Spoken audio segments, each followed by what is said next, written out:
Aloha everyone, it's Lynn with iHulahawaii, bringing the hula of Hawaii to you. In today's video, I'm going to answer the question, which side is the correct side to wear your flower, or pua as we say in Hawaiian.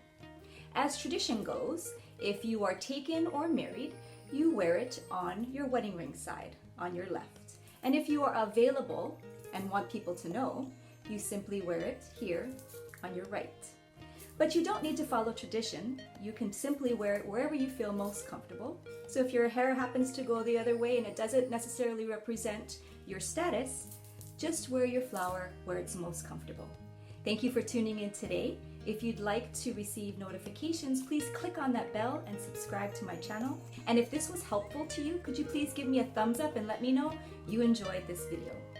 Until we see each other again, ahui ho, mahalo for tuning in, and aloha. Kukua e, e mana.